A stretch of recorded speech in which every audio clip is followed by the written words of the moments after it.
It's a big year on the Plains for Coach Hugh Freeze. Out of all the college coaches, does he have the most to prove this season? This is the Weekend Tailgate. Brought to you by Golden's Cast Iron. C-Dub. I Joe. Be Will. By G.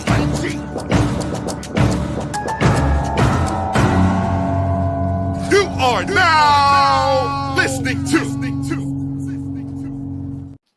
Weekend Tailgate, brought to you by our friends at Golden's Cast Iron. Visit goldenscastiron.com/WR. Use code Get Your Weight Up for 15% off your weights and code TWR for $65 off fire pits and Kamado grills. Spring is here. Summer is on the way. You want to be outside with your family and Golden's Cast Iron. Work out, grill out, chill out with our friends at Golden's Cast Iron. Guys, hit that join button. Join the greatest Auburn community to ever exist, which is the Green Name Gang. $5.99 a month will get you there. Again, hit that join button to become a patron. Get access to some of that content that we're doing here behind the paywall. Ike is doing film reviews this offseason, helping get you educated and ready for the season. So, again, you can help support the work we're doing by joining as a member. We're on the road for Media Days as well here in July. Live from Atlanta. Lots of great content coming at you guys. You can also give the gift of the war report by hitting that gifted membership button. We appreciate everybody who does this. Let's see if we can get 20 given away today. Also want to thank our friends at the Rogue Shop.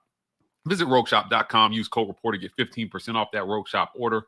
Pain, sleep, stress, anxiety, whatever ails you in life, the Rogue Shop has something that has you covered. Visit them. Again, use code REPORT. I got Richard dropping a little special note in everybody that comes over from the War Report, and our friends at the Vibe Vaults, not just barbers, lifestyle consultants. You can find them at 3462 Crosswinds Road, Sweet Eye, in Phoenix City, Alabama. That's on Highway 431 across the street from Chattahoochee Valley Community College, next to the Renfro's Supermarket and Marco's Pizza. The Vibe Vault, helping get you fresh for the weekend and keeping the community fresh overall. I got to go see my guy Steve this week to get lined up. But, yeah, we appreciate them for sponsoring this segment. Yes, indeed. And thank you to all of you who are here in the War Report family and community. Happy Mother's Day. Happy Mother's to all Day. the mothers out there in the community. Do we do the petty, happy Mother's Day to all the single fathers? No, I'm just playing. Listen. And our show is canceled now. So been fun. Thank you. Let's get into the conversation. Nah, man, happy Mother's Day to y'all. Happy Mother's Day to your wife. You know what I mean? Mike G, happy Mother's Day to your mom and sister and lady friend. You know what I'm saying? Yep. Yeah, all of that, man. All of that. Same to you too, man. Same to you too. You got mom, sisters, and then wife and whatnot. Yeah. So same back at you, sir. All of that, man. Yeah. Anyway, mothers have nothing to prove, but college football coaches just might. Hugh Freeze being one of them. On3, we started to get into this conversation, Mike, on Wednesday when we were talking about just the pressure that Coach Freeze says he does not feel. He does not feel pressure. He says it's good to have expectations. However, Ari Wasserman from On3 put together a list of coaches that he felt like had the most to prove going into this year. We're going to take a look at that list. Hugh Freeze made the list, and he's pretty high on the list. Let's talk about this list and our feelings about it. This is Ari Wasserman's list here. Billy Napier, number 1. Number 2 on the list, Hugh Freeze. Lincoln Riley comes in at number 3. Brent Venables, number 4. Luke Fickell, the coach over at Wisconsin, number 5. Kalen DeBoer at Alabama, number 6. Mike Norvell of Florida State, number 7. Dabo Swinney, number 8 for Clemson. James Franklin at Penn State, number 9. And Brian Kelly rounds out the list of the top 10 coaches for LSU at number 10. Anybody want to take a crack at this first and foremost of just what do you think of the list in general? We've already talked about it's list season. and there are lists popping up of all different kinds. I thought this was a very interesting list. Anybody want to just take first crack at the list in general? Yeah, I have probably what's going to be a very controversial take to start. Okay. I don't know that Billy Napier belongs on this list. Okay. Let alone at number one. Okay. Yeah. So, look, I get it. When you're looking at all these guys have a different kind of something to prove. But Napier's year to prove or disprove anything was last year. With, well, a lot of people agreed was the hardest schedule we've ever seen in college football history. It doesn't get any easier this year. Have you looked at Florida's schedule this season? I get it. Much easier. I get it, but I'm not disagreeing with your take on that. I'm just saying, like, yeah, I just don't know what they're expecting him to prove this year over last year. I mean, I don't get it. It's hard. He's got a hard job now. You went out and you put a vote of confidence behind him this offseason. Like, their AD came out and said, look, we're sticking with our guy. And 7 wins apparently was enough to get that vote of confidence. So, like, yeah. I mean, you could argue he has something to prove, I guess, but number one on the list, I'm not sure if that tracks what we know about their situation, guys. Yeah, right. Here's why I don't disagree with you that I still think he belongs on the list. I just don't think he's number one. That's where I feel. I think he's around. To me, I think if we're going to make an argument for someone who I don't think belongs on this list, I'm probably going to have to say James Franklin here. I don't think he belongs on that list. I would actually put Billy Penn Napier. State fans might disagree with you, but listen, he just made the college football playoff last year, man. Right. Yeah. But okay, so again, this is where I say they all have a little bit different something to prove, right? For James Franklin, it's a different math. It's, yes, you've got all the resources, you've got the program, you've got the recruiting, and what he has to prove is that he can get over the hump. Kind of the same with Lincoln Riley. Like, you've been Lincoln Riley should be number one on this list. He should be number one. Yeah, you've been given all these resources, and you have underperformed the resources afforded to you consistently. Yeah. Now, Franklin, I think on average has performed better than Lincoln Riley, but still the expectations, if the expectation is championship, right, for the Nittany Lions, then I get it. I get why you would say he has a lot to prove. You know, Hugh Freeze, I just don't like. I get it. I'm torn on where Hugh is on this list. I don't think he's I think he's a little high. He's a little high on this list. He's a little high for me on this list. But he belongs on the list. Right.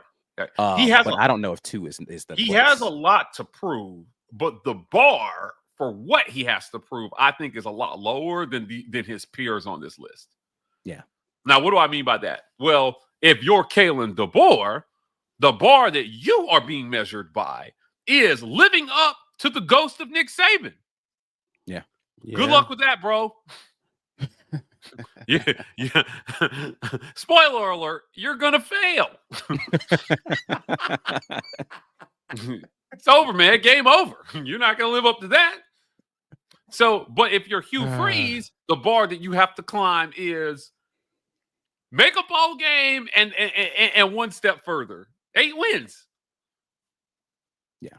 He wins 8 games. We're not having any conversations about whether the program's headed the right direction in his 3rd year.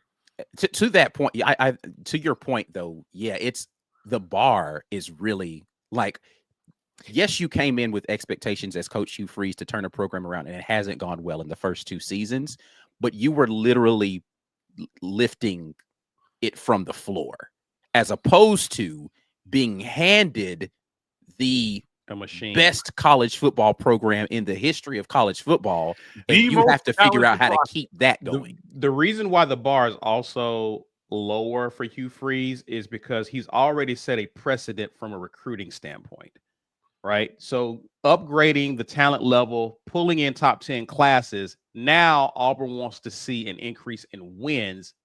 We're not even asking for you to make the college football playoff. Just get Auburn in the discussion of it. That's what he has to prove. Is there a coach on this list? Let me ask you guys this. Is there a coach on this list that is not if their team is not in the conversations for the college football playoff, not just winning season, in the conversation for a college football playoff, that you say to yourself, they're in trouble this season. I have one in mind, but Is there a coach on this list that if they don't make the playoff, they're in trouble? Not if they don't make it, but at least in the conversation where they're not even in the conversation. We should be having the South Carolina type of debate whether or not they belong on there. Yeah, it is 100% Kalen DeBoer and Brian Kelly. Brian Kelly was the name that came to mind for me. Those two Kalen coaches, yeah, right? Yeah, like I mean, I'm sorry if you're DeBoer, you can't. Riley at this point. Yeah, I don't know that Lincoln Riley's quite at he's got to make college football playoff, but yeah. No, you said discussion. If he's not in the discussion, I think he's in trouble. And when I say discussion, I mean he's got to get probably about 9 wins, right? Like if he's not 9+ wins this season and you're like having a legitimate conversation about why they were left off if they didn't make it.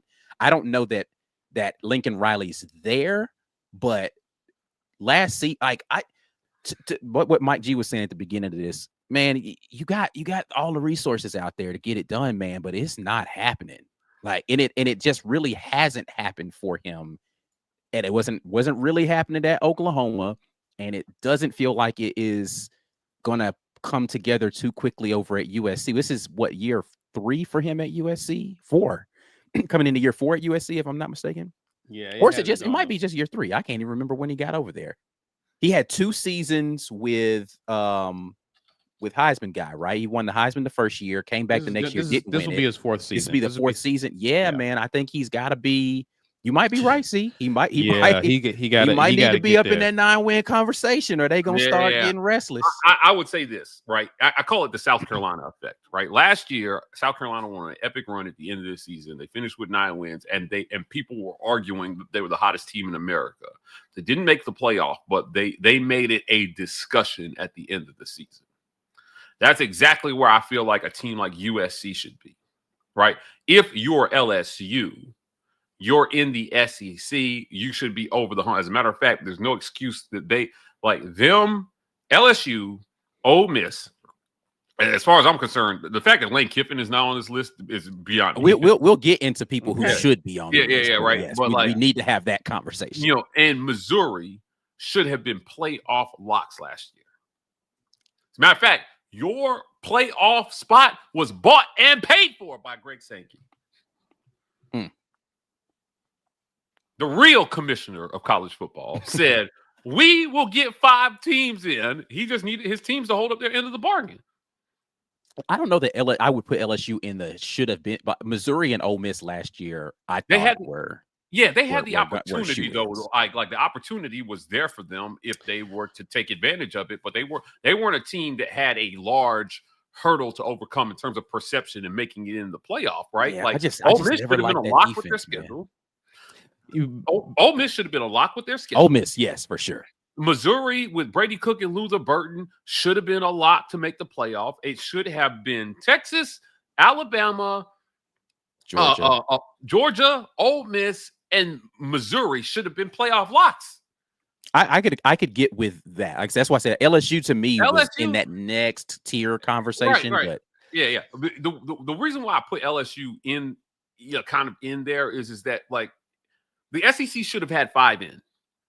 And our friend Heather Dinich over at ESPN said that it was likely that the SEC would get 5 in. But she ended up being wrong about how many they got in.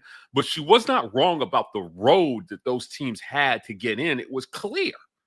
So I would, if you bump a team like Missouri, then to me, that's where you move in a team like LSU. Gotcha. In a normal year, right? Like you get those 5, it's just an argument about who are the last 2 or 3. Texas and Georgia being locks, everybody else kind of being, but for Bama to miss it, yeah. The Brian Kelly one is intriguing because we tend to forget that this man wasted a Heisman Trophy winner. See, I wouldn't say he wasted it. I wouldn't say he wasted it. The defense was trash. Yeah, right. Okay, but he's an offensive guy, so like. I don't know if I say bro, LSU has enough talent to be decent at least defensively. Like that was inexplicable. That how defense was bad terrible. Their defense It was bad. As It inexplicable. was bad. No, Yeah, was terrible. No. It wasn't bad. Kelly. It was awful. That's For the amount of points inexplicable. they put up consistently to have the record they had, it was awful. Yeah, They gave up way too many points. We had a bad defense in 2010. We didn't have that really good of a defense. We had an amazing player on defense, but overall, we were giving up points. The way LSU gave up points and the way they were moving the ball on offense, that team should have been more than what they were. Yeah, in 2010, we didn't just give up points. Like Auburn gave up more points than any national title champion in the history of college football that year, right? Right. What they did was truly anomalous. I guess my thing is, like, if you're Brian Kelly, you're offensive guy, your offense looked good, you produced the Heisman, great. You didn't pull it together defensively, and we can go back and forth about why they weren't good defensively, but certainly I just think I think when you look at the totality of his time at LSU, right? And this is I'm going to draw this back to Auburn because I want to talk about the totality of Hugh's time at Auburn as well too. Look at the totality of his time at LSU. You won the SEC West in year 1. And you produced a Heisman in year 2. So to me, the conversation is simple. Relative to your program, where your program is at, the resources that you've been afforded, the recruiting ground that you sit in, you've underperformed expectations. I agree with that with Brian Kelly, 100%. Yeah. This last year was year 3 for him? Yes. Right. So by year 3, it's your team. It is absolutely your team. Great what he did with Jaden Daniels. I mean, Jaden Daniels was so good and ridiculously good. Validated by what he's doing. He tore the league up. Yeah. In year 1. Goodness gracious, those LSU quarterbacks. But I'm thinking like Brian Kelly should be higher on this list. For me, James Franklin, I would kind of roll him off. I don't know. Like I'm thinking. Yeah, like I'm just in between on James Franklin because I get it. The expectation, I agree that he has something to prove. I'm not sure he has the most to prove. Correct. Like, I can think of coaches that should be on this list before. Mike Norvell absolutely should be on this list, much higher than where. Okay, well, let's in the spirit of Be Will. How many times do you have to come up short before you are in that conversation? Because that's how B. Will has felt about Ryan Day for a long time. Yeah. But Ryan Day won the Natty last year. Now he's got it. Yeah. Now he's got the Natty. And I'm like, now is James Franklin the new Ryan Day? Do you have the same energy for James Franklin? No. That you have for Ryan Day? Penn State probably does not have the resources. I probably Ohio have State it for Brian Kelly before I have it for James Franklin. Yeah, Penn State does not have the Ohio State resources. For me, I think Kalen DeBoer is a good example of this. Yes, I think Kalen DeBoer in a couple of years, Kalen DeBoer could be in this conversation. That's why Lincoln Riley is in this conversation. That's why Mike Norvell is in this conversation. Like, you're not telling me the state of Florida is getting out. Florida State should not be getting out recruited by Florida, and Florida State should be number 1 and 2 in recruiting in that state every single year. I will agree with that. I will agree with that. Like so for Mike Norvell to fail like the way that he is failing. And look, man. They made their run, and the quarterback got hurt, and they missed the playoff because of that. A couple of years ago. But then the stinker that they laid last year. And really, the rocky start he had to be. So it's like he started off rough, then he had this meteoric rise, and then they fell all the way off. But they deserve that, though. You know why? Because their fans wouldn't shut up. Their fans, we got screwed, and we won every game, and we should have been in. There's a lot of people who are in that boat with you. And then you got booty blasted by Georgia in the bowl game epically. Full on enema, man. Like, they got destroyed. And then you couldn't be quiet about it. Here's the thing. And Ike makes a great point. The year that they were left out, overall resume of Mike Norvell at FSU, that year seems more anomalous than anything. Yes. It doesn't seem like that's really what you're capable. Like, that's who you are. Yeah. Because every other season has been bad. Right. Yeah. So I just think, again, relative to the resources provided to the head coach there, the backing that they had, the recruiting ground that they sit in, have the day you deserve, FSU fans. Have the day you deserve. And yes, I am bitter about 2013. I will never forget what that was like. Yeah. I was there. I was there witnessed too. the unmitigated gall and the pure arrogance of the fans. Caesar, we were there. Yeah. We saw it. Yeah. May the sins of 1,000 generations forever be on your head. Florida State. Screw them, man. Right. So here's where we're at. Right. Yes, you have shut them down, man. Like the program is terrible. Defund Florida State. Yeah. Yes. 100% defund Florida State. And then we have the guy on the other side of the state. No one has ever inherited a more talented roster than what he got. Everybody got worse. We covered this on the Auburn Express. Jalen Milroe got worse under DeBoer. Check engine light starting to show up on that Ferrari, Mike. I'm telling you. I see a check engine light. Time to service that boy. And I like Michael Penix. I think he's a great quarterback, but put an asterisk by any Pac-12 quarterback and their stats. Put an asterisk by it. So now he's got to prove that he can do it in the SEC. I remember his first media days. I asked him, I said, look, what is your plan for these SEC defenses? Because this is not the Pac. Oh, we do what we do and it's always working. Blah, blah, blah, blah, blah. Okay. All right, Kalen. I'm going to ask him again in Atlanta this year. So having reviewed your first season. Yeah. How did the SEC defense hit different? I think that the problem, and they realized that they just needed to figure out the quarterback position. But here I have a question here. Let's talk about Hugh Freeze for a second before we get to the break. Is Hugh Freeze tiptoeing on Jimbo Fisher type performance? Now, he's not resourced the same way as Texas A&M was for Jimbo Fisher, where they have seemingly unlimited pockets, right? The Texas money is just different. But is Hugh Freeze starting to tiptoe into that territory where we need to start having Jimbo conversations if this year doesn't turn out to be 7-8 wins?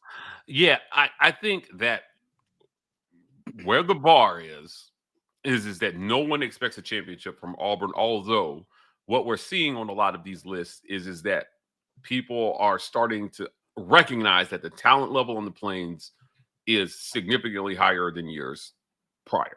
For sure. Mm-hmm. Right. That's not, I don't think if anybody debates that, then I don't know what kind of conversation you want to have. But yes. Now you can, there is a healthier debate to be had about where Auburn is at in that process and how far along they actually are. There is a camp that is going to hold out until they see it come to fruition. And then there's another a camp that will project saying like, there's no way they fail with all this talent. They've increased the talent way too much for us not to expect more. And Freeze understands that the expectation at the end of our interview with him, we do this because I think the fans deserve it. I had him look into the camera and say, talk to Auburn fans about what they should expect this season. He made some bold declarations that we have not gotten from him the first 2 years because he is much more confident in the level of talent that he has on the Plains. If Hugh Freeze feels like he truly has his quarterback, and I can't say that he's felt that way in years past. I think he said what he had to say about Peyton. But if we're being real, they always do this. They always, when they get a guy, they were like, well, that was the guy we were always targeting. No, it wasn't. No, it wasn't. Same way with Cohen. Like, you're trying to convince us that Hugh Freeze was number one on your list the whole time. Like, if that were the case, you would have hired him a lot faster than you hired him. Like, we know that's not true. We know they were looking at Lane, and we know some things fell through, and we know that Hugh was at least somewhat of a backup plan in terms of other directions they were trying to head, in making a splash hire a head coach. But the truth is that the way that they managed things, they were in a position where Hugh was probably the best that they were going to do, short of hiring someone who was an up-and-comer and would have been perceived as more of a gamble. Right. But, if you wanted to hire someone established with a record and a reputation, Hugh Freeze was probably the best they were going to do at that time. Right. I don't know if the same thing would be true today because of how he's recruited the program. I think Auburn would be in a little better position to go out and make a splash hire, showing all the resources that they put behind Hugh, giving him the latitude to reshape the roster and standing by him unwaveringly during what has been a very up and down first 2 years. I think Auburn is in a better position to go out and make a hire if they had to. I don't anticipate that they're going to have to, though. So when you look at where Hugh Freeze is at in year 3, there's more. He said he doesn't feel pressure, but this was a point that I did not make on a previous during this interview. But I want to make this. There is a difference between not feeling pressure and not feeling urgency. Facts.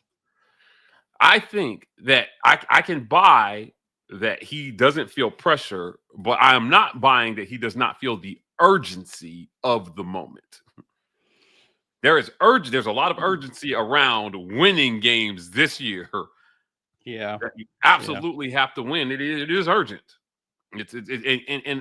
So when we got to the part, Caesar, of the conversation where we're saying, hey, is there a number? And he says, well, I don't necessarily want to put a number on it. And I pushed back a little bit and said, well, you can't miss a bowl game, so there's definitely a number. Right? Like there's a number that you would consider satisfactory or not. There's a floor. Yeah. Right. So yeah, right. So that being said, you know that the floor is higher than just making a bowl game because that's only 6 wins. Right. That's why that Vegas over-under is at 7.5. I think that the number for satisfaction is 8. I think at 7, you still have a lot of questions about the what, the who, the why, and the how. For sure. Right. So that's really what this list is about, right? Like, how many questions do you have about the what, the who, the why, and the how for each one of these coaches? Well, there are a lot of questions for Hugh Freeze right now, which is why some people would see him higher on this list. I mean, to me, I think Hugh Freeze and a coach maybe like a Luke Fickell are really close together. Just because they came in with a reputation, things haven't gone the way they've planned, they've hoped for it to go in terms of win losses. Same can be said about, I won't even say a Brent Venables. That's his first head coaching job. A guy like Dabo you would have expected Clemson to be consistent in a very mid conference. But I mean, the reason why Dabo to me isn't, I mean, they still made they looked like they were sputtering, and for some they find a way every year to be right there at the top of that WAC conference. But I think that's part of it, Ike, is because the conference is so bad, they can kind of stumble and fall into the college playoff. Like if you put him in the Big Ten or SEC, does Clemson make the playoff? It's hard to say that, but I would doubt. Like maybe in their prime years where they had those really good defenses led by the aforementioned Brent Venables, and they had Heisman caliber quarterback play. Like but like right now, I don't know, because to your point, like they're stumbling there in a conference that does not feel like it's very dominant in terms of, you look at the landscape of college football. A lot of people feel like SMU being in the college football playoff kind of validates the fact that the ACC is weak. Look what your representation looks like. So all right. So before we get to the break, one last question, and you already mentioned a couple of names, Mike G. I want to get names that you feel not on this list, but should be on this list. We already mentioned Lane Kiffin, and I'm sorry, he needs to be. If Brian Kelly is on here, Lane Kiffin needs to be on here. Mm-hmm. I agree. Lane Kiffin has been underachieving good talent for a minute at that place over there. Last year was supposed to be the year. Last year was supposed to be the year for him to get over the hump. There's a little bit of a different conversation when it comes to Lane Kiffin, because his approach to roster management is different from a lot of guys. So his high school, he has leaned more portal than high school. For sure. And so and while he seems to not be having an issue going out and finding quarterbacks in the portal, certainly other areas of his team have lacked enough that you have to question his roster management strategy in terms of not being able to keep up with his peers in conference and the big games. Yeah. You know, I mean, Ole Miss versus LSU was probably one of the better games we saw of the regular season last year. They very few people go into Death Valley and get out of there at night with a win. Ole Miss had a chance. They blew it. Mm-hmm. Yeah. They blew it in classic Lane Kiffin fashion. They had we universally agreed on this show that anything less than a 6-0 start for Ole Miss would be a disappointment. Yeah. And they didn't start 6-0. They lost games they should have won. You will be the same way we're saying we don't think that Hugh Freeze is going to walk to this schedule. He's going to walk to a playoff spot, but we are saying that this schedule is favorable enough for him to win the 8 games he needs to win. And I mean, it's just I don't. Some people will think that that's subjective and debatable. I just don't. I don't know how you look at this schedule and look at past Auburn schedules and say this isn't a super favorable schedule for them to hit a mark of 8 wins. So Lane Kiffin belongs firmly in the top 3 of this list, in my opinion. Ooh, top 3. Top 3. Spicy. Right. And here's why. Because the 12-team playoff changes the math, guys. Okay. If you can be the 5th best team in the SEC and make the college football playoff, Lane Kiffin belongs in the top 3 of this list. Okay. Because he's got a very wide margin to fail with it. He had it last year. They should have been in, man. Yeah, Missouri should have been in. You guys blew it for the conference. But see, and the difference to the point that you're making, the reason why you don't put Missouri's coach in here, right? Drinkwitz doesn't belong here because Missouri hasn't had these stellar portal classes, and like Missouri's just kind of steady been building their program, and they didn't make it. But I don't think that the only people who are super disappointed by that are Missouri fans. Like outside of that, people around the college football landscape are sitting there like, what's happening with Missouri? A bunch of people had Lane Kiffin and Ole Miss penciled in for a college football playoff spot at the beginning of last season, and they didn't do it. So yes, I think that like Lane Eli's Kiffin playing with house money. Lane Kiffin, we expect more of him. Yeah. The other guy for me is Mario Cristobal. I'm sorry, Mario Cristobal. I like that. Miami should have been like they had the guy that everybody said would have transformed Auburn, and they didn't make a college football playoff last year. Mm-hmm. And he's coming off of the heels of the season with the stupid timeout thing that he did. Like, Mario Cristobal got to prove something. And you need to be able to prove that it wasn't just Cam Ward saved your season last year. Right. And you can, can you get it done? Now you got the kid from Georgia over here at Miami now. Can you get it done with another transfer portal guy? Cristobal should be on this list to me. Another name that I mentioned before we got on, and not necessarily because of what he did last year. Last year is kind of understandable, but it's Sharon Moore at Michigan. This guy was on the staff when they won the national championship. So you stuck with the continuity. This was Harbaugh's guy. So if you're going with continuity, you shouldn't be sustaining a drop off. You need to show that, hey, we can bounce back and be close to the program we were under Harbaugh, because you didn't go out and get a brand new coach. This guy knows how Harbaugh ran the program. He knows those players. They recruit well. I think he's someone that can be on this list. Sharon Moore bought himself some insurance by winning that Ohio State game. Hot take here. I think Dan Lanning deserves an honorable mention. I think he, relative to the resources that they have been afforded at Oregon, to be able to go out and get who you want, recruit the way you have, in what has been a weaker conference, and it should be a cakewalk for them to the playoff every single year. I mean, they made the playoff last year, right? Right. Yeah. Well, yeah. Right. But again, the bar isn't making the playoff, right? Like it's, getting over that hump. At some point, them Oregon coaches start to fall into Ryan Day territory. Okay. You got Nike. That is a hot take. That's a spicy take there, Mike G. Yeah. Uncle Phil is funding you. I think if without regret, without remorse, without restriction. Come on, man. I don't know. Like I said, I feel like they should be in the conversation a lot more than they are. Okay. Oregon should be. And when do we start talking about them the same way we start talking about Penn State not being able to get over the hump? Very soon, now that they're in the same conference.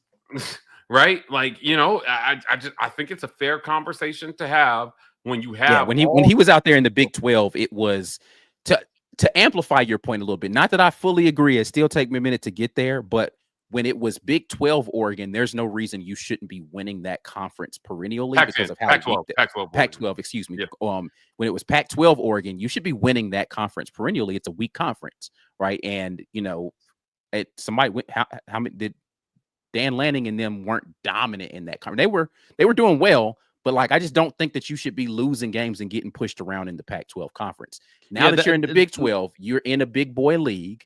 Let's see if the perennially they can continue to do that sort of thing. I ain't fully there with you, Mike G, but I do agree he's going to start getting into that James Franklin conversation of, are you a second tier kind of guy in there? Because Michigan with a down year, it was usually just kind of Ohio State, Michigan, and then somebody else popping up in the conversation every couple of years.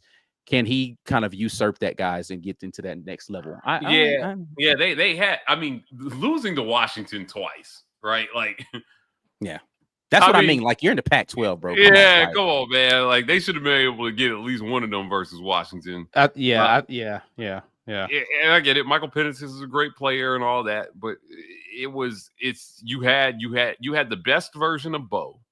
You had all the wide receivers and running backs. You had a defense of line built for the SEC, but in the pack. Right. This is what Cristobal and Lanning and all these former Bama assistants that have gone out west. The first thing they do is that we're going to build a offensive and defensive line in the trenches in the mold of what we see in the SEC. Because if you can do that, you can dominate out there. But the Cristobal, I'm telling you, when he got to Oregon, the first thing he did was I'm beefing up my O-line and D-line. Yeah. Whoever took over for him, they continued in that mold. And those guys, again, Saban, Kirby, coaching tree, understood how to do that. So I'm telling you, Oregon, to me, like I said, he's honorable mention in terms of this. But for Hugh Freeze, to close this out, I just want to say I understand what he was saying about pressure. There were a lot of people on social media after our interview were going after him saying, "Oh, you just feel any pressure?" I was like, no, that doesn't mean he doesn't sense the urgency of the moment. But I don't know that you necessarily want him to feel pressure, because people who feel pressure may act as such, and may make bad decisions. I think you want him to be calm and level-headed in the moment, same way he wants his players to be in the moment. Right. If the moment is too big for you, you're going to make a dumb decision, right? And I think that Hugh Freeze understands the enormity of the moment that is year 3 of his Auburn tenure. For sure. So there's urgency there. If he doesn't understand the enormity of that moment, then we need to have a very different conversation about, brother, do you realize what's happening right now? What's happening? Yeah. I just think fans need to understand that he's not downplaying the importance of this year, which is what some people heard. It's not saying like that we don't have to get you're going to get the results this year. He's saying that he all but guaranteed. He didn't put a number on it. But he all but guaranteed to say you will see a much better version of Auburn football in 2025 than you saw in 2024. For sure. So for sure. All right, let's get over here into the break. We got a lot of comments coming in, and I love this conversation. War Report community always bringing really good takes here in the comment section. So if you haven't already given your thoughts, get those lined up here in the comment section. We will start with our super chats and our green name gang when we get back from the break. Make sure you like this video, subscribe to the channel, go ahead and share the content with somebody. You are watching the Midweek Report.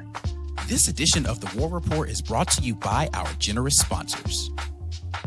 The Opelika Rage Room in Opelika, Alabama. The Rage Room is a place where anger and stress find their ultimate release. Call or text 334-777-6688 to set up a session today, or check them out online at opelika-rageroom.com. Golden's Cast Iron. Whether you work out, grill out, or chill out, you deserve the best life possible, and Golden's Cast Iron is here to provide the tools to help you do it. Check them out at goldenscastiron.com.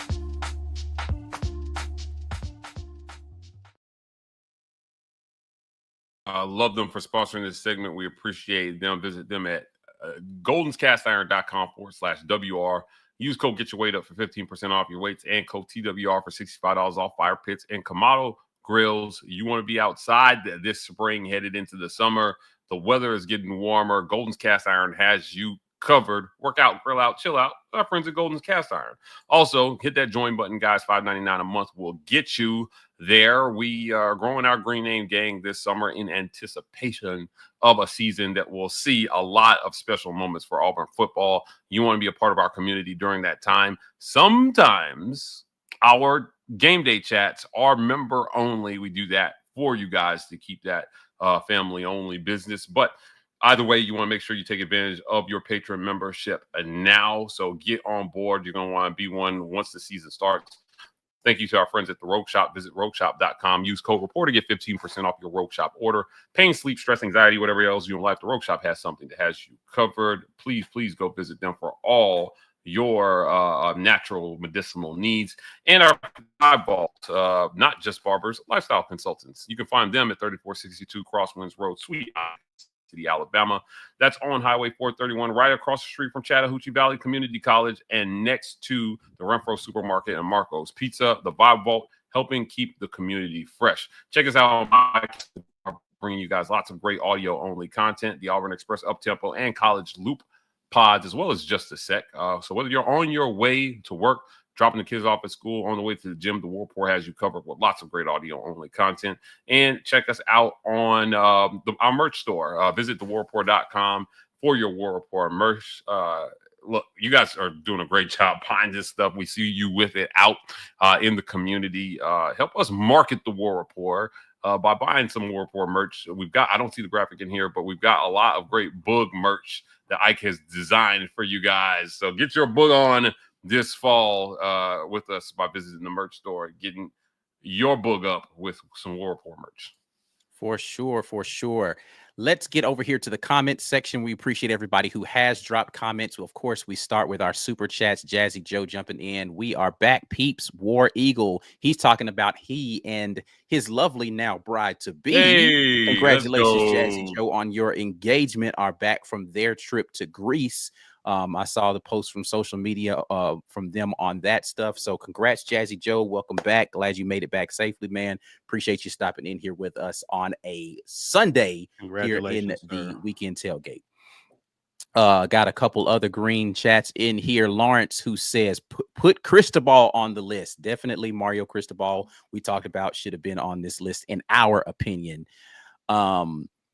James Barnett says, fellas, I'm calling it now. We will have a top 3 defense and a top 5 offense in the SEC, along with securing a spot in the 12-team playoffs. Just my opinion. James Barnett is the new boog master. He is going to give you all the boog, baby. Like, I'm not mad at it. I love it, man. James, man, you need to go shop and get you some boog merchandise, brother, because you definitely got the boog is in you. Prince Chuku says, how is Baylor's coach not on this list? Okay. Hey, Miranda?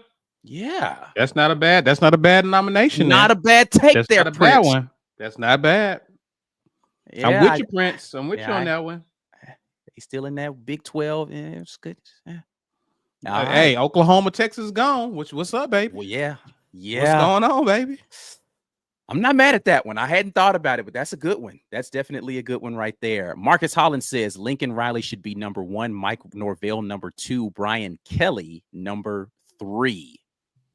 Listen, yeah, I don't know how those coaches aren't up a little higher on this list. But hey, Lincoln is so baffling to me. And then so for him, at least he could hang his hat on the fact that he was producing those Heismans at quarterback, and their offense always looked prolific, even if his teams didn't play any defense.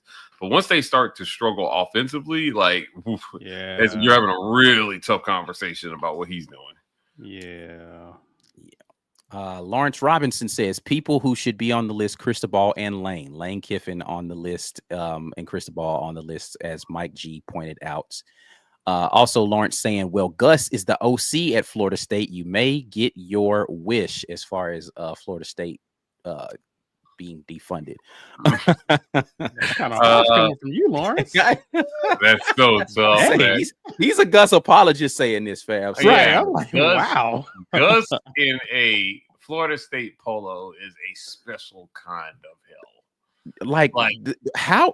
I mean, let's just think about that for a second, right? The guy who was the head coach of the team that lost the national championship to Florida State is now the offensive coordinator for Florida State. The poetry of that for me would be somehow in the infinite wisdom of the universe for Auburn and Florida State to meet again in a national championship, only for Auburn to win and Gus go 0 for 2 in that scenario. I would love that. I would love the poetry of that. Yeah.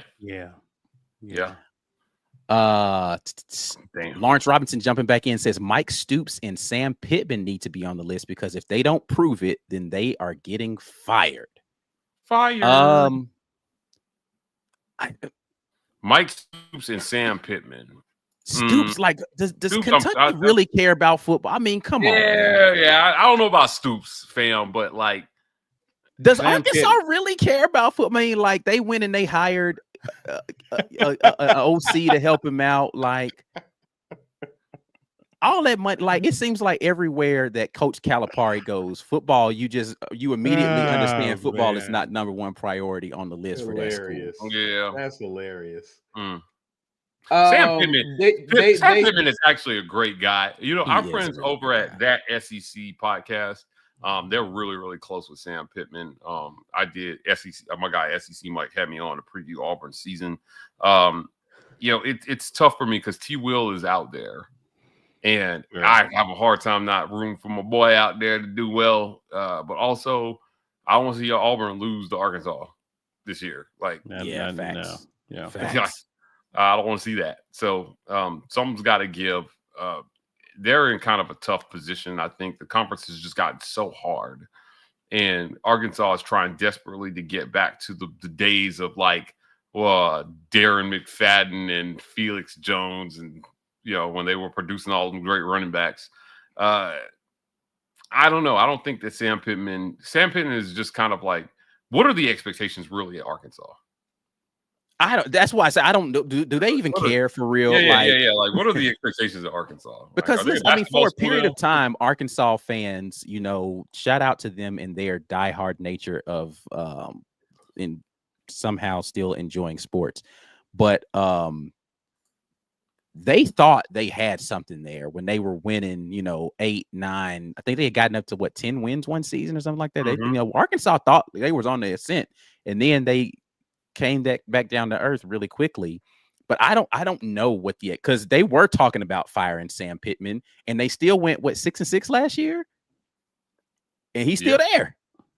So like, you did all of this Sam Pittman hot seat talk, and you guys went 500, and he's still there. So I don't know and it wasn't because they had a bunch of injuries or anything. Like, their quarterback was healthy the whole season. They had some injuries on defense, but I don't know what the expectations are in Fayetteville, but they're baffling for sure. Jazzy with the correction that they were in Rome, not Greece, but they did visit Greece while they were over there. My bad on that. Felix says, I don't know that Kentucky will ever part ways, I think is what he meant to say there with Stoops. I don't know, man. Again, do they care about football? Like, for real, for real? This is another reason why, to the point you just made, it hurts my heart to lose to teams like Arkansas or Kentucky. It's like, I don't even know. Like, do y'all even care about your football team enough? Like, we can't be losing football games to teams that don't care about football. We just can't do it. Right. Yeah. That's true. So that freaking Arkansas loss last year is painful. Watching a team that only kind of cares about football win. And at your crib. Come on, man. What are we doing, bro? What are we doing? All right. Let me ask one more question before we get out of here. Talking about things to prove, people with stuff to prove. I want to get your take. One, maybe two players from Auburn's team this year that if we were to make a list of the top 10 players, we're only going to get 6 because we're only going to get 2 at most apiece. Players for Auburn's team this year that have the most to prove. Who do you feel like goes into this season as a player and this is a prove it year for them in their collegiate football career? Anybody can kick it off or whatever you want. Yeah, I think it's Damari Alston. I think Damari has a lot to prove. Damari is definitely on the list. If he's not on your list, then I don't know how we're making this list. But Damari Alston is definitely on the list. Talk your talk. Whenever you follow up a guy like Jarquez Hunter, who was, the kind of like clearly the dude in that room, and the only hole that I've really seen in Damari's game is ball security. Mm-hmm. Right. But he's got the speed. He's got all the God-given ability to be able to be a really, really good running back at this level. He's just got to get it done. And I will tell you this, why I say he has a lot to prove. I think he has a short window to prove it. Correct. And hear me out on this one. Neither him nor Jarquez were Hugh Freeze guys. Facts. So for Jarquez, it was advantageous that when he came in, he was already seen as the best back Hugh Freeze had ever coached. Because as a guy who didn't recruit him, there are no loyalties. There's no predisposition to I have to start this person. I think Damari's in a little bit of that same boat. But to his credit, Hugh Freeze did say about Damari when he got here, that he was a much better football player than they gave him credit for coming in. I think they were surprised at how talented Damari was. But now you have to go out and you have to validate that thought this season by holding on to the football and averaging better than 5 yards per carry. I like it. Again, as I put a list together in my head, Damari Alston was definitely up there on that list. And there's another very obvious name. Let's just go ahead and get it out here. Jackson Arnold. Yes. Jackson Arnold's got a tremendous amount to prove because him coming over in the transfer portal, somebody said it actually earlier in this chat about Jackson Arnold, saying that it's a huge risk for him. There's just a lot of people who still aren't sure Jackson Arnold is the type of quarterback that can get you to, a reasonable amount of wins. Again, I don't have this thought process that Jackson Arnold needs to be a Heisman caliber quarterback in order for Auburn to win games. There are people who are doubting whether or not Jackson Arnold is a serviceable quarterback that can get Auburn to a above 500 record. That's a real thing, a real narrative that is out there about him. And he's got a lot to prove because his only season where he was the presumptive starter, it didn't go well. He got benched. And on top of that, you're going to a program that hasn't gotten over 500 either. So how are you going to put those two together and you automatically just go to the next level? So I understand people's need to really see it before they actually believe that. So for that reason alone, given the hype that he came into college football as a former 5-star, yes, he has to prove that, hey, I'm every bit of worth the hype. And I agree with you. Like, he doesn't have to be a Heisman contender. He doesn't have to. No one's asking him to be that in this offense because Hugh Freeze has put a lot of talent around this guy. Right. Just use your weapons. And if he does that, I think he will prove that, yes, he's capable of taking Auburn's offense to the next level.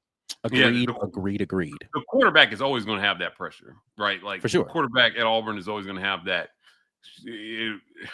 But there are quarterbacks who don't necessarily have a lot to prove going into a season because they've already proven. Like year two, with what's my boy's name in Florida, Lagway. I don't know that people feel like Lagway's got a lot he needs to prove. He has some to prove, but he ain't like high on nobody's list of can DJ Lagway. It's like, no, it seems like DJ Lagway is going to be like, can he continue that? Yes. People are questioning whether or not Jackson Arnold can be just decent, not amazing, not just decent. And so I think he's got a lot to prove to a lot of people, including himself. I think he has something to prove to himself out here. Yeah, and Oklahoma fans. The first step of distancing yourself from that situation was leaving, number one. But then number two, you're going to have to distance yourself from that by performing well in games at your new school. Like once you begin to show that, it wasn't necessarily you, it was the situation you were placed in. For sure. So if he's in a better situation now, yes, he has to show that, hey, under better circumstances, I can be every bit of the player that people thought I was going to be when I arrived at Oklahoma. Yeah. So those two names, I think when most people hear that question immediately think, are there some names outside of those two that you guys can think of? Because I have some in mind, but I want to see your guys' thoughts on this year to prove it for those guys out here on the football field. Yeah, I mean, Ike and I did a wide receiver breakdown on the Auburn Express last Friday. And I will say one of those names on my list is Perry Thompson. Yes, Perry Thompson is on this list for me as well. I think Perry has to make a move this year, a definitive move, I should say, this year, in terms of demonstrating that he is a guy that has mastered the concepts that they want their wide receivers to understand, can go out there and make the plays, which he has demonstrated, I think, through 8A and through spring practice so far this year. All the raw talent is there. It's just about making sure that you're consistently in the right places and running the right routes and making the right decisions and choosing the right technique. Hugh Freeze talked about this in our interview with him about Perry specifically.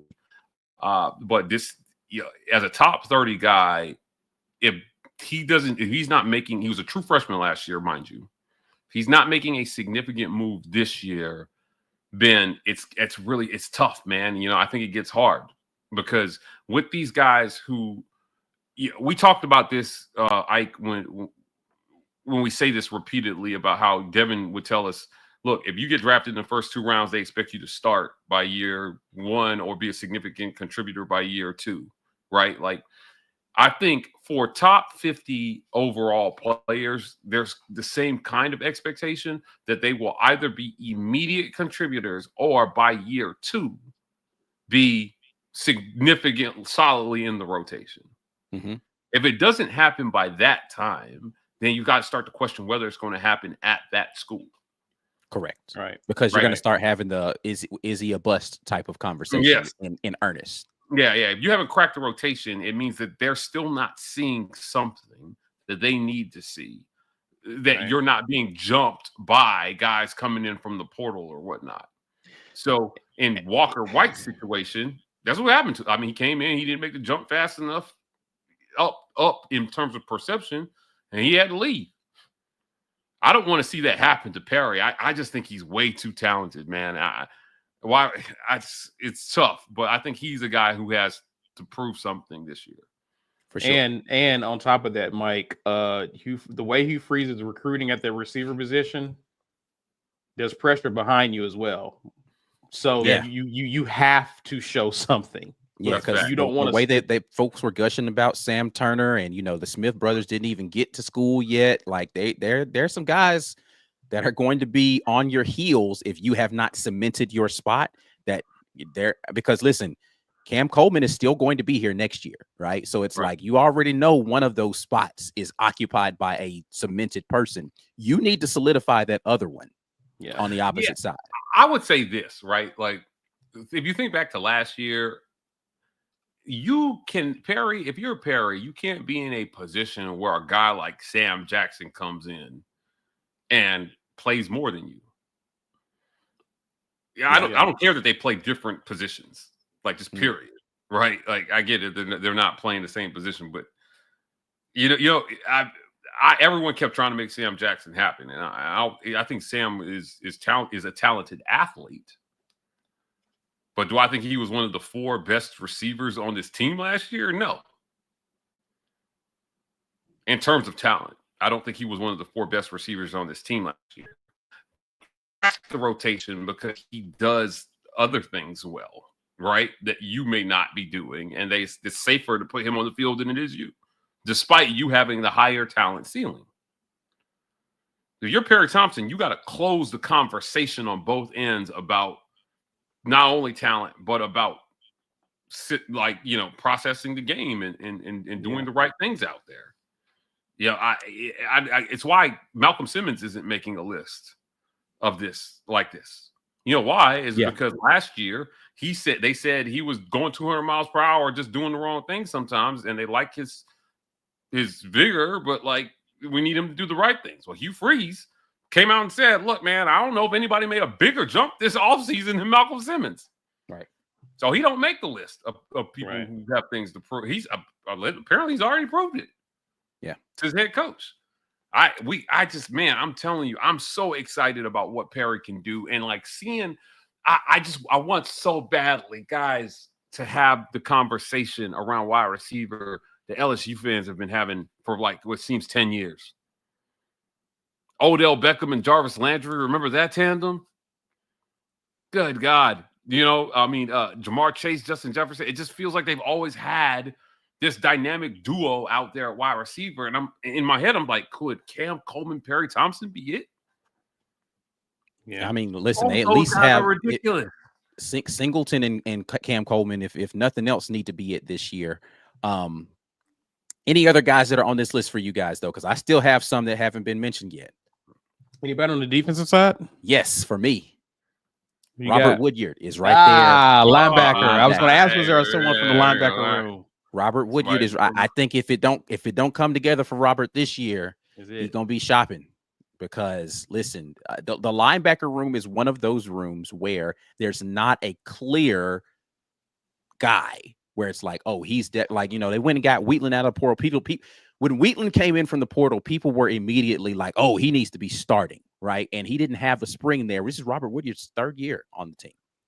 Robert Woodyard, if he doesn't prove something this year, I think might be trying to find another home for himself to show his talents, because he's got the seniority and he definitely has the talent, right? He was highly touted out of high school. He don't have like all the speed in the world, but he slimmed down a little bit, changed his frame last year.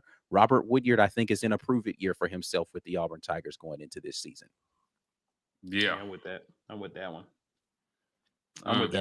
Any others? Because I still got some left now. Yeah, so we're gonna make this the Ike Jones list here in a minute, man. Come on. Yeah, I mean, is this a prove-it year for Dylan Wade? He wasn't the offensive lineman I was going for, but he was probably like just outside of my list. Yeah, the guy I'm thinking about is Jeremiah Wright on the interior. I thought about Jeremiah Wright. The reason why I have Jeremiah Wright on my list is because he's been in and out of that lineup so much, whether it was injury or switching over to play defensive line again, or this is it for him. Senior year. If you're going to be a professional football player after this season, you need to prove to people you can stay healthy and you can stay on the field and not let somebody else jump you as far as what your performance is. You need to refine all the stuff that you weren't really good at last season and really make a concerted push, because this is it for you, my boy. There's no more college football after this unless you get some sort of Devin Cambridge miracle waiver for a 7th year of collegiate football. You're done. So this is a prove-it year, I think, for Jeremiah Wright there, because there's a on the interior offensive line. There's a lot of talent in that room to be able to come in if you're not going to play up to the standard of what they feel like you should be doing. Yeah. What about Jeremiah Cobb? I thought about Cobb. I thought about Cobb. The only reason I don't know that he necessarily has a lot to prove this year is I don't know that he's really gotten a bunch of not that Damari Alston has gotten a lot of opportunities, but I don't know that Jeremiah Cobb really has gotten any. And so I don't know that he necessarily has to prove anything, but he can't get jumped by a freshman. That's my point. Yeah. Like if we're talking about a person potentially for all the reasons, for all of the reasons that you mentioned, Robert Woodyard, he could be shopping next year if he's not able to show something on the field. That's why I see that. Yeah, I'm not mad at that. They really like Alvin Henderson as well too. That's what I'm saying. Like you can't get jumped by Henderson, bro. Like they really like Alvin Henderson. Yeah. So for that reason, yeah, I would say Cobb maybe could be in there. If we're making a list of 10, I think he could maybe make a top 10 list of guys to prove. Got a chat here from Lawrence. Interesting name. Alex McPherson can be added to this list. What do you guys think about Alex Is him coming back and getting help? Does he need to prove that he can get back into that form that he had as a true freshman coming in? Everybody's saying he's going to be, great kicker and, due to no fault of his own, right? Had something that stopped him from able to go out there. Does he have a lot to prove this season that he can get back into that form? Yeah, look, I'm not going to doubt Alex again. I doubted him once. He proved me wrong. Now I'm not going to doubt him again. I think he is an extremely gifted kicker. I think Auburn clearly suffered in his absence last year. And I think that he will be pretty automatic this year if he's healthy. So does he have anything to prove? I'm not sure that he has anything to prove. I think we just need him to go out there and do what we know he can do. We know he can do it. So, because we know he could do it, I don't know that he has to prove he can do it. Gotcha. He's not mad at it at all. One other name I'm seeing down here in the chat, Exclusive TV, says DeMarcus Riddick can be in the top 10 players with the most to prove this season. Yeah, I don't know that I would put DeMarcus in the list. He played a ton as a freshman. Another name that we talked about during our Freeze interview, they loved him and they understand his talent is undeniable. They played him a ton, and I think that he just is going to continue to move up. Now, he had surgery at the top of the spring, so he's been out. But, yeah, I think DeMarcus Riddick is going to be a dude this year, man. If he's healthy, he's going to continue to make SEC lists. Just, if they get him to kind of harness his athletic ability just a little bit more under control, understand situational football a little bit better, which is all things you expect to happen with a young player from year one to year two, especially when they play as true freshmen. I think he'll be just fine. I like DeMarcus Riddick. I've been high on him. I said last year that I didn't think we were talking about him enough going into last season, and then he played a ton as a true freshman, and that only gets better this year, man. Auburn has some talent, man. Auburn is loaded. These are some really high, these are big time. These are top 50 guys we're talking about here. A lot of these guys are top 50 guys that we're talking about. These aren't scrubs. These are kids who are the best of the best coming out of high school. They have done a number of recruiting on the Plains. It's actually remarkable how much they've raised the talent floor. This is beyond anything I think I could have envisioned by year 3. I thought maybe we might be kind of talking about this at the end of this next recruiting cycle, the way we're talking about it now. But for all intents and purposes, from a recruiting standpoint, they're a year ahead of schedule. Yeah, I mean, I'd agree with that. They're a year ahead of schedule. I would give that linebacker room, that recruiting class of DeMarcus Riddick, because there's a few guys on in that room that I'm looking to see crack. Like DJ Barber came in with a lot of fanfare. Obviously got the guy for me is Joe Phillips. Right. Joe Phillips was the guy that everybody was talking about from an athleticism standpoint, that I put him a little bit higher than I would DeMarcus Riddick, just because you haven't seen Joe Phillips hit the field almost at all. And everybody was talking about his athleticism. He and Bryce Kane, I think, probably were the two most highly talked about guys that other than Perry Thompson, that you saw. I mean, at least Perry Thompson played a little bit. Bryce Kane played almost none at all. Joe Phillips played almost none at all. Right. And so both of those guys were guys that people were very high on coming out of high school. And so I don't know that they're necessarily in a prove it year because they didn't get opportunities last year. But I don't know, when you were that highly recruited, if 2 years of you not playing doesn't have you going around looking at the portal, then I'd be surprised. Yep. All right. I think that's the most of my list. The only other person that I had maybe on that list would have been in the tight end room. And, you know, he's coming back off an injury, so I ain't going to give him too much of a hard time there. Yes. But again, it's the end of the road for him. So you got to do something. And there's no big tight ends out there in front of him. I'm not mad at that list. Yeah. I'm not mad at Frazier being on that list. All right. Before we get out of here and talk about things that we have coming up, this is a good segue into that because Wesley asked this question earlier, and we've talked about it a little bit. We're getting closer. Wesley Hilson asked, are y'all going to do fireside interviews with players this summer? That is 100% the plan to try to get that done. Yeah, I am coordinating of firesides was happening as early as this morning. I can tell you. So those are ongoing conversations that we're having. I love that you guys are anticipating these. I cannot stress enough the amount of energy that has to go into getting 2 to 3 players to show up at the same place at the same time, on time, is difficult to do. It's why you don't see that content out there a lot. We did it 7 times in one summer. So we're going to do a few more times this summer, whatever it takes to get that content done for you guys, certainly. But yes, to this question, we are working on that as we speak. So hoping to deliver that content here pretty soon. Yes, indeed. Yes, indeed. All right, Mike G. We'll tell the people ways that they can help make sure we do that kind of stuff by putting their money where their chat is. Actually, before we get out of here, I did want to give a very special thank you to Shelly Poe. Oh, thank you. Yes, I definitely meant to do that. And Shelly, for those of you who don't know, Shelly is the assistant SID for football. She is retiring after 44 years. Wow. That's all. Shelly, I mean, it is one of the reasons we're able to do what we do, particularly on site and at games.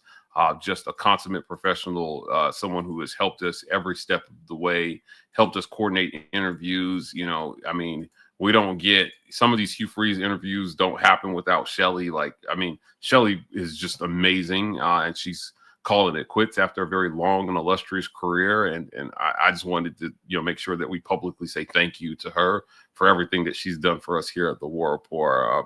I love Shelly, and we're wishing her well in this next phase of retirement. So a lot of good people come through Auburn, and Shelly represents the best of the best. So I just want to make sure we said that before we get out of here. For sure. That being said, I want to thank our friends at Cast Iron. Visit goldenscastiron.com/WR. Use code Get Your Weight Up for 15% off your weights. And TWR for $65 off fire pits and Kamado grills. Golden's Cast Iron. Please give them a shout. I know it's Mother's Day. Father's Day will be here in a little bit. You want to be outside with Golden's Cast Iron. Work out, grill out, chill out. Also, I want to thank everybody who purchased a membership or gifted a membership. Before you get out of here, do us a favor and go in, smash that join button and join up with our Green Name Gang. Also want to thank our friends at the Rogue Shop. Visit rogueshop.com. Use code 15% off that Rogue Shop order. And if you're in the Columbus, Phoenix City area, not just barbers, lifestyle consultants. Address is right there for you guys if you're looking for a cut to get fresh for the weekend. Check us out on podcast, all the podcast platforms. The War Report is there, bringing you guys lots of great audio-only content. Auburn Express, Uptempo, College Loop, and Just a Sec pods. Also, visit our merch store at thewarreport.com and get your War Report merch today. Yes, indeed. And before you all get out of here, make sure you share the content with somebody out there. Like the video and subscribe to the channel if you haven't already. Those things are completely free. Doesn't cost you a dime to like the video. No money to subscribe to the channel. Leave us a chat in the comment section after the video. Doesn't cost you anything to do that either. You can follow us on social media if you're out there. There's no cost to do this. At the War Report on Twitter/X and Instagram. We are TW Report on TikTok. Shout out to the Auburn baseball team as well for beating the brakes off of South Carolina this weekend and getting the sweep. Perfect at home on season series in the SEC. So congrats to them. Coming up postseason, we'll be out there at the SEC championship, the SEC tournament there for baseball. So make sure that you guys stay locked in with the baseball team on that. Shout out to softball too. Had a pretty good season as well.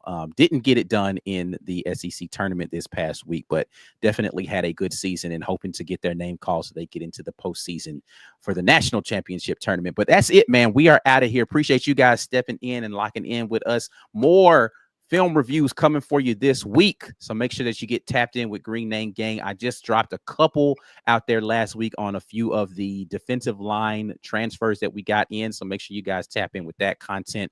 And I got some more. Again, I think I have film on all of the football transfers that we had coming in this season. So I will at least get you some film on everybody who came into Auburn this season during via the transfer portal. We're out of here, man. We'll holler at y'all the next time. Until then, and as always, War Eagle.